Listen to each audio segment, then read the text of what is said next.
maybe you can help me, you know what I'm saying, dissect it. I mean, do you feel like gangster rap and street rap's kind of different? Because, you know, you hear gangster rap say, you know, you might pop it and do something, but then, you know, back in the day you had like Ice Cube that was putting out music. I feel like he put out music for the streets. It was a different type of lingo. You feel like, you know what I'm saying, do you feel like it's a difference? Because some people probably say, well, Sharp, there's no difference. You know, street, gangster, it's all the same. But I feel like there's a separation in it a little bit.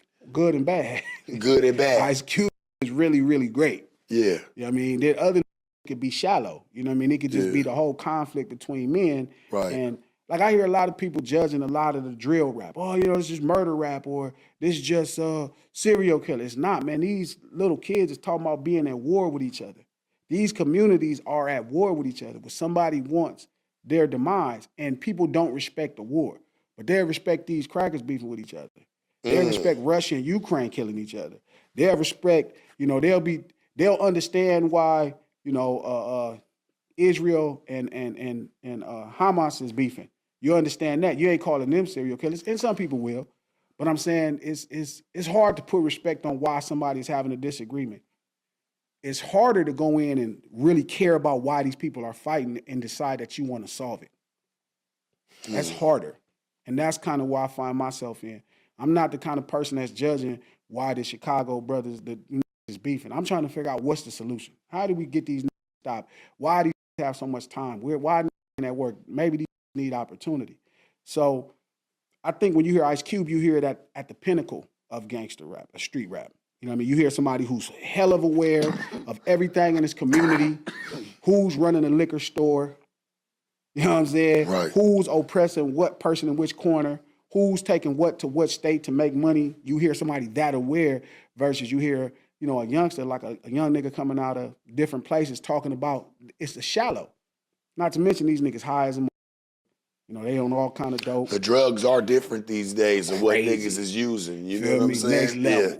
Yeah. It ain't a nigga just going and hitting a wet daddy real quick and out in the street. Nah. We was talking about it earlier. You got niggas out here smoking full-blown bath salts. Yeah. And medication. Really taking medication, like psychotropic medication. So I think what you hear with a lot of those guys, and I respect that as gangster rap or street rap is the same too. I just think it's not as great because that mind is not as aware.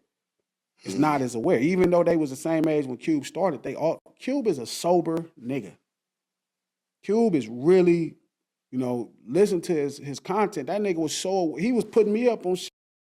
That was your era, is what you saying. That was your era. I'm 9 or 10 when he comes out, you know what I mean, by himself. Yeah, so your mind is fresh. It's young. He's telling me about the certain people running the liquor stores. Yeah. You know, who's oppressing what, who's holding the finances and opportunity back from my specific community. Right. So he was hella aware for his age. And now we looking at these kids who kind of dealing with, they medicating to deal with the same problems. So they just giving you the shallow look of it. Man, this person over here in this community trying to kill me, and I'll do whatever I got to do to stay alive, and I'm proud of staying alive. Yeah. So it's just a little bit more shallow. It's just not as good because it's not as aware. It's not as conscious of what Q was talking about. But I think of it as the same. These kids, I feel like, man, they treating wars with each other like cap gun fights. Yeah, like it ain't. But that's what happens when you take those drugs to suppress your conscience. You know what I mean? When you suppress your conscience, you suppress your everything internally, your soul. You know, a lot of that, especially those what's the shit heroin is, all them medicines and shit that's like heroin, the same thing. Oxycontin. Yeah, and what all is that called? That's a opiate. Yeah, opiate. Yeah. When you suppress your soul, good looking out, big dog. Opiate. You know what I mean? Yeah. You taking all that shit suppress your soul and your conscience. You're not as aware of all your actions. That's why I used to go to jail in the 2000s, man. I was fucking up all the time. And I be watching niggas be cold niggas crying.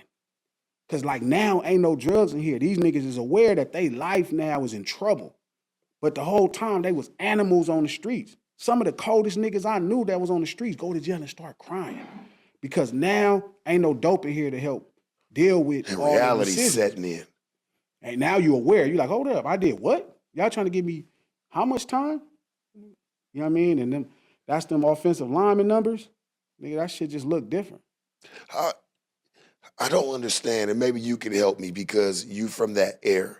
Like, it was never, I mean, I get we live in the era of, you know, the drug user versus when we were coming up, it was a drug dealer. Yeah. You know what I'm saying? So it Absolutely. was drug dealing music being talked.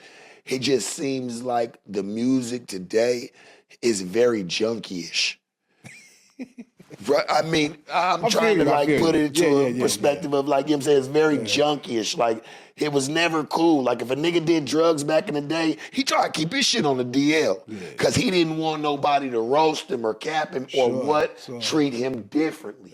Because you would be treated a little bit differently. Now it's like, nigga, as a nigga that don't do it, you outnumbered. You know what I'm saying? Like, straight up, like, man, what you mean, bro? Like, you don't pop these, nigga, you ruining the party. I done been to parties with niggas, as soon as somebody starts pulling out like, I could be at a party drinking, smoking, I'm cool with all that, right? That shit I grew up on. As soon as a nigga start pulling out pills, pulling out coke, start pulling out any type of shit, it's time for me to go, bro. Party's over to me. Why? Is because, you know why? The dynamic and the vibe is about to change. I'm not about to be on none of that. So their party's about to go to a whole nother level. You know what I'm saying? So I just dismiss myself, bro. It's crazy to see. What's weird about the music that you're talking about is, so it's not as simple as being a junkie, right? What it is, so even back in the day, niggas was flossing, achieving money, wealth, success, right? So they was like, okay, I'm hustling, so I got this much money. What I think I hear, because I'm sober all the time, is I hear people flossing how much they're spending on drugs. Like, this is how well I am balling now. Look, I can blow off this money. I could pour 5 ounces of lean inside of a 20-ounce soda. This is how much money I have. I can recklessly misuse this amount of lean, you feel me, in one serving. So it's the same flossing, but achieving it is really unique how it changed from then to now. But I mean, long as niggas flossing, I guess that's how they feel. $1,000 for 5 ounces. Hey, like, it's nothing. I remember, nigga, you get that shit from the car, you get a script, nigga, $16 for a whole 16. And I'm mad that none of us is getting the money. I prefer at least when, okay, if the community is gonna be on drugs, at least some black people is making the money. Now the community is on drugs and nobody making no goddamn money because we don't even got this shit. We don't got this shit. Pharmaceuticals do. Yeah, they all the white folks they cut us out again.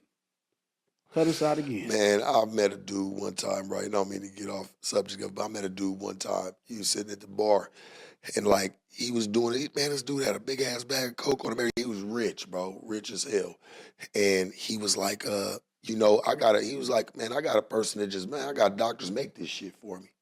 He's like, I got some scientists to make all this shit for me. I just pay them. He got the you know what I'm saying? Yeah, he just go get it made. Yeah, go get it made himself. You know, motherfuckers is that invested into where putting their money into a full-blown motherfucking scientist to have their drugs produced for them. It's that serious. It's that serious, bro. But you know what? To be honest, I ain't even mad at him because everybody cutting shit with fentanyl these days. That nigga, he don't want his heart to blow up.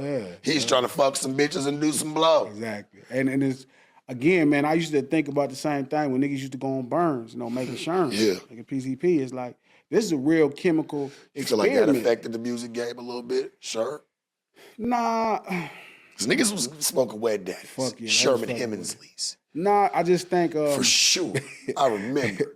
That shit smelled different, dog. I think poor people can consistently have been medicated to deal with the circumstances of being deprived of opportunities and all the other bullshit they got to deal with. You know what I mean? So I think that hasn't changed because niggas was on drugs back then, but again, you could floss your wealth in other ways. Now it's about, like I said, it's about saying how much you spending on this. Like I could afford to waste $1,000 on a 20-ounce soda. That's how much money I make. And it's just a weird thing, but if nobody's saying it look crazy. But that's also why we be on niggas. That's what Cancel These Nuts, that whole attitude is about. Like, man, we not fucking with you junkie ass niggas. You niggas ain't tough to us. All that high power shit niggas talking, you on dope, bitch. You don't even want to deal with this. Do it sober. If you want to show me something, nigga, come get cracking sober, nigga. You getting high and shit, thinking you tough, I ain't riding. Shout out to Brick Baby, because Brick Baby was saying earlier, he was like, I can't ever respect a nigga that slides high. Yeah. He said, nigga, slide sober. He said, nigga, smoke some weed. Yeah. He was like, but to be like high, bro, he's like, if you got to do that type of shit, you kind of use a hoe. You know what I'm saying? If you got to get faded to go make a move or slide on somebody, it ain't really in you. I would tell Brick like niggas told me, what's wrong with you? What's wrong with us? How are we doing this being so? How are we participate? So we probably the problems. If you ain't high, you doing this like how I was, it's just you probably the problem. But it is a different thing, you know what I mean? And it's something to listen to with niggas. But I look at it as the same. I look at all the gangster rap as the same. I just think Cube is the pinnacle of what it can sound like because he's so aware of the community, you know, that we call the hood. He's aware. So, but then you have those guys who are more, the conversation is a little bit more shallow. It's just the conflict amongst men. You know, there's no depth to it. It's provided no depth. But they also kind of, you know, high, drunk, dealing with it, young. 18-year-old today ain't 18 back when Cube was 18. No. It ain't even 18 when I was 18. No, it's different, bro. Like I said, when we was younger, you know, nigga that was like 16, you would have thought he was 20 by the way he carried himself.